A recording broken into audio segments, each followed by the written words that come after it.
As the largest economy in the world and a land of immigrants, the United States attracts people from across the globe who want to live, work, and study here. They want to get away from their oppressive countries and enjoy the freest nation in the world, the United States. It's very fragile right now. Can't take anything for granted. Right now, it's still the freest country in the world. The only white majority nation to elect a black president, not once, but twice. The borders are wide open. And guess what? Everyone wants to come to the United States. I wonder why. I thought it was such a horrible place. International clients are an important market niche served by real estate professionals. Wanted to delve into transactions with international clients who purchased and sold U.S. residential property during the 12-month period of April 2021 to March of 2022. So the term international or foreign client refers to two types of clients. Number one, non-resident foreigners, that's type A, non-U.S. citizens with permanent residences outside the U.S. And number two, resident foreigners, type B, non-U.S. citizens who are recent immigrants, less than 2 years at the time of the transaction, or non-immigrant visa holders who reside for more than 6 months in the U.S. for professional, educational, and there's other reasons they can use as well. So 2022, so I just wanted to kind of cap it off, maybe get into the weeds a little bit. So 2022 highlights 59 billion. Remember that number, 59 billion. That's the dollar volume of foreign buyer residential purchases during April 2021, March 2022. Roughly represented 2.6% of 2.3 trillion of the dollar volume of existing home sales, 98,600. That's the number of foreign buyers existing home purchases during April 2021 to March 2022. That's 1.6% of 6.06 million existing home sales, and 57% foreign buyers who reside in the United States, recent immigrants, less than 2 years at the time of the transaction, or non-immigrant visa holders, type B. Top foreign buyers, not surprising if you follow this stuff, what's going on in the world. Number one, top foreign buyers, Canada coming in 11% of foreign buyers, 5.5 billion. Mexico at 8% of foreign buyers, 2.9 billion. China, 6%, 6.1 billion. India, 5%, 3.6 billion. Brazil, 3%, 1.6 billion. And rounded it out, Colombia, 3% of foreign buyers, a cool 1 billion. Top destinations, not surprising as well, Florida 24%, California 11%, Texas 8%, Arizona 7%, New York 4%, and North Carolina coming in at 4%. 366,100 foreign buyer median purchase price compared to 355,700 for all U.S. existing homes sold. 44% foreign buyers who paid all cash. Foreign buyers paid all cash, 44% compared to 24% among existing home buyers. Cash is king. Foreigners are coming in paying cash. We'll get into the weeds a little bit on that. And 44% of foreign buyers who purchased a property, they used it as a vacation home, rental, or both, compared to only 17% among all existing home buyers. And 74% foreign buyers who purchased a detached single-family home or townhome, compared to 89% of all existing home buyers. So when we talk about, even with the demand slowing, the U.S. housing market remains undersupplied. So home prices have, continued to appreciate at a strong pace. And as of the end of April 2022, the unsold homes on the market were still 10% below the level 1 year ago, and were equivalent to 2.2 months of the monthly sales pace, well below the ideal 6 months that kind of need to even things out. So with demand outpacing supply, the median existing home sales price hit $391,200 in April 2022. That's up 14.8% year over year. In the first quarter of 2022, 70% of 185 metro areas had double-digit price gain. So something I talked about in the past, with the currency, when the currency depreciates against the U.S. dollar and more of the local currency is needed to buy a U.S. dollar, it's making the price of the U.S. home more expensive in terms of the foreign buyer's local currency. So as of March 2022, more Canadian dollars were needed to purchase a U.S. dollar compared to 1 year ago, 0.7%, as well as the euro came in at about 8% and the British pound at 5.3%. So however, this was interesting, less Chinese yen were needed to purchase a U.S. dollar. That came in at negative 2.6%. So notwithstanding the strong price gains in the U.S. housing market, U.S. single-family home prices remain affordable. This is interesting compared to the cost of property in central business districts in other countries. So it might ease your heartburn a little bit, the prices here. So the bottom line, home prices in many U.S. metro areas are comparatively inexpensive compared to prices in the central areas of the global cities.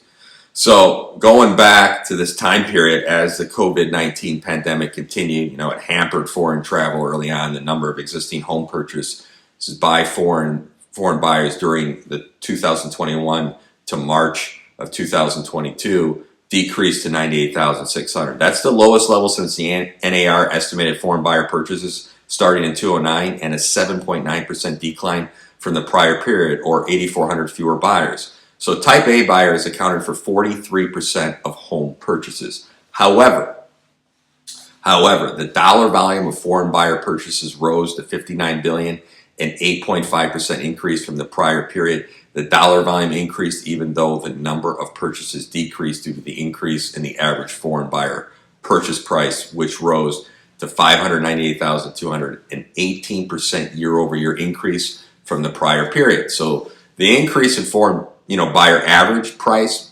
partly reflects the increase in U.S. home prices as the monthly average existing home sales price rose $374,300. That's up 10% from the prior period's average. So foreign buyers, made up a smaller share of the U.S. existing home sales market from April 2021 to March of 2022. So the share of foreign buyers purchases to existing home sales decreased 1.6%, and it was 1.8% in the prior period. So while the dollar volume of foreign buyer purchases to total existing home sales decreased to 2.6%, and then it was 2.8% in the prior period. So when we talk about like the origin of international buyers, and this is interesting when you kind of break it down real quickly by the region of origin, Latin American buyers emerged as the largest group of buyers with a higher market share of 23% and 19% in the prior period. Mexico is included in Latin America, Caribbean, although it is geographically part of North America. So Asian buyers, no surprise, were the second largest group with 22% share, and it had 22% in the prior period. Canadians and European buyers each accounted for 11%. Canadian buyers made up a large fraction compared to the prior period, 8%. So when you measured by the number of homes purchased, Canada remained the top country of origin among foreign buyers during April 2021 to March 2022, accounting for 11% of the number of foreign buyer home purchases, 8% in the prior period. Mexico remained the second largest origin of foreign buyers with an 8% share, 7% in the prior period. And China, which slid, some interesting statistics on China though, which slid to third place in 2021, retained its position as the third largest foreign buyer with a 6% share. India was fourth largest foreign buyer with 5%. Brazil came in at 3% share with a 2 percentage point gain in its market share. And kind of rounding it out, Germany, the United Kingdom, Colombia, France, and Japan round out the top 10 countries of origin of foreign buyers. So among the top 6 foreign buyers, purchases decreased only among Chinese buyers. However, this is key, China was still the largest foreign buyer in terms of the dollar volume of homes purchased. Chinese buyers purchased 6.1 billion of existing homes, up 30% from the prior period due to the increase in the average, purchase price to 1 million. 1 million. And it was 710,400 in the prior period. So Chinese buyers had the highest average purchase price at 1 million as buyers purchased in expensive states. 31% of Chinese buyers purchased a property in California, and 10% purchased in New York. However, Asian Indian buyers had the highest median price of $501,000. Asian Indian buyers also favored states where homes are more expensive, which are California, Utah, New Jersey, Washington, and the lovely state of Illinois. So Mexican and Colombian buyers typically purchase the least expensive properties, with Florida as the preferred destination. Destinations, if you look at destinations of international buyers, kind of break it down in the micro on this, Florida remained the major destination with a higher foreign buyer share of 24%.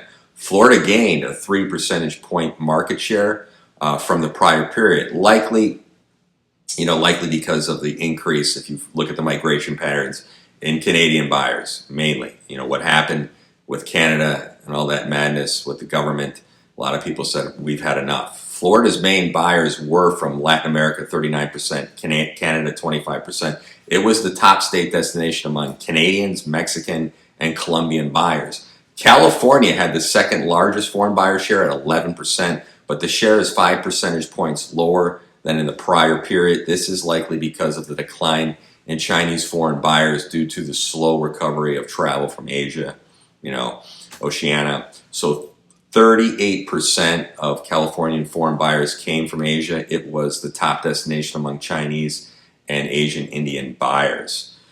So, we talk about my favorite place back in the day when I lived there, Texas. Texas was the third top foreign buyer destination with an 8% share. 31% of Texas buyers came from Latin America, Caribbean, 27% from Europe, Texas. Texas was the top destination among Mexican buyers and the second top destination among Colombian buyers.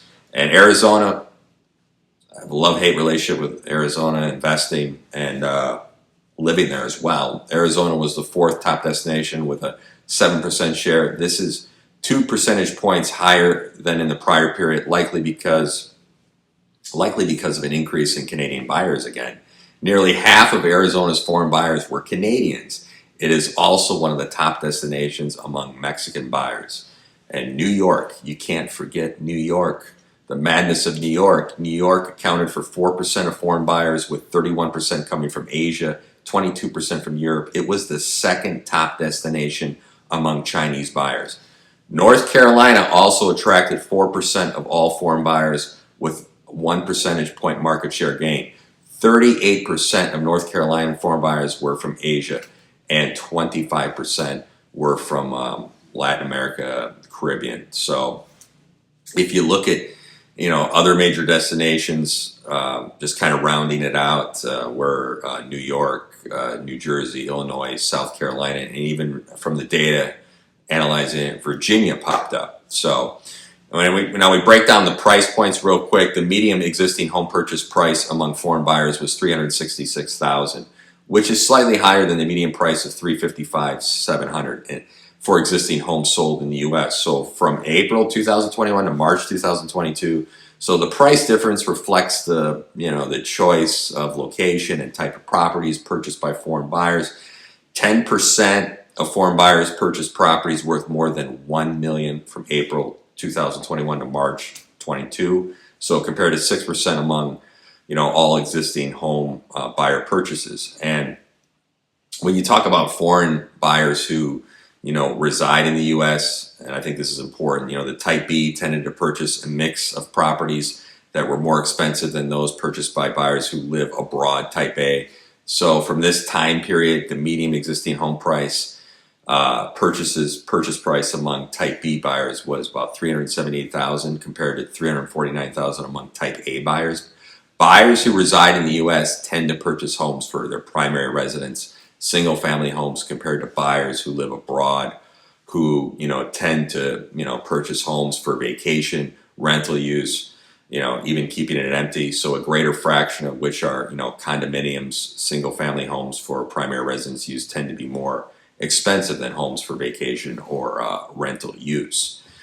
So it's interesting how that all breaks out. And what's really interesting, the financing piece of it, this is interesting. And foreign buyers tend to make all cash purchases. And that's what the research shows. You're seeing even an uptick in the last couple months. Some data I've been looking at. The share of all cash foreign buyer purchases increased to 44% compared to 24% among all buyers of existing homes. So the share of cash offers increased even amid a tight competition for limited homes on the market. Foreign buyers who lived abroad are more likely to make an all-cash purchase, compared to foreign buyers who reside in the U.S. The why behind that, 60% of non-resident foreign buyers made all-cash purchase prices compared to 30% among foreign buyers who live in the U.S. It's easier to get financing if you live in the U.S., and that with the share raised by about 6 percentage points from the prior period. So more than half of Canadians, roughly 69%, Colombian 65%, Chinese 58% buyers made all cash purchases. Asian Indian buyers had the lowest share of cash sales at 9%, as most buyers reside in the U.S. and can obtain mortgage financing. They're going to take advantage of that. And, it was free money for a while, right? And if you look at how the intended use of these properties, 44% of foreign buyers purchased the property for use as vacation home, rental properties, or both. 2/3 of foreign buyers who lived abroad purchased a property for vacation or rental, compared to just 1/4 of buyers who, reside in the U.S. So, parking their money, seeing the value of rental income, a second home. Nationally, homes purchased for vacation or rental use rose 17% of existing home sales. So the easing of travel bans in November 2021, the opportunity to work from home, hybrid, and strong rent growth have increased the attractiveness of a home purchase for vacation or rental use. Vacation rentals have skyrocketed. You have to be careful and watch the short-term rental areas. The laws are changing across the country. And I'm running into that issue right now, doing a lot of research on that. Canadian buyers were most likely to purchase a home for vacation use with at 58%, and Asians were more likely to purchase a residence, at 74%, for primary residence purposes. Colombians and Chinese buyers were more likely to purchase a home for rental use. Chinese buyers had the highest fraction who purchased a home for student use, which was interesting, at 8%. So that's interesting. And the type of residential property, the majority of foreign buyers purchase single-family homes, with 64% of foreign buyers purchasing detached single-family homes and townhomes. Whether, they live abroad, 59%, or in the United States, 68%. Nationally, 89% of all existing home buyers purchase single-family homes and townhomes. So, there is a slightly higher preference for townhomes among foreign buyers who live abroad, with 13% purchasing townhomes compared to foreign buyers who reside in the U.S. at roughly 7%. And, Canadians were most likely to purchase a condominium because most buyers intended to use the property for vacation use. A higher fraction of Colombian and Mexican buyers purchase residential, land, which was interesting. If you look at the type of area where property is located, it's interesting. Foreign buyers tended to purchase property in suburban areas, garnering 46% of the foreign buyer purchases. More than half of Asian Indian buyers purchased, a property in a suburban area, which correlates to the data that shows 74% of these buyers purchased a property for use as a primary residence. They're looking to stay a while. So, international, sellers, if you look at this, kind of summing it up, mirroring, if you look at these trends, mirroring foreign buyer trends, Canadians comprise the largest group of international clients who sold U.S. residential properties during April 2021 and March 2022, and that's accounting for 21% of the sellers. So, overall, international real estate, it is multifaceted. Not only do international clients choose to purchase, U.S. real estate, but U.S. clients whether they're U.S. citizens or non-U.S. citizens, are also interested in purchasing property abroad, which was interesting. 9% of respondents reported that they had a client who was seeking to purchase property in another country. So, most U.S. clients, whether foreigners or not, were interested in a property to rent out or use as a vacation home, accounting for 65% of clients. Mexico, we have a lot of experience there, has been a favorite, country among clients seeking to purchase property abroad. Other Latin American countries of interest are Costa Rica, Colombia, the Dominican Republic. Spent a lot of time there. China is the top destination among Asian countries of interest. And Spain, Canada, Portugal is really hot right now. Germany and France are also top countries of interest to the U.S. clients seeking to purchase property abroad. So, took kind of summed it up in the beginning, broke it down into the weeds in the end. I think it's just interesting when you look at these migration patterns. I think it's important if you work in real estate, whether you're an investor or real estate broker, to understand these migration patterns, and especially who's living in the markets that you represent. But I think it's important to also understand things globally, so you can be more of a trusted advisor to your clients. Have a great weekend. Take care.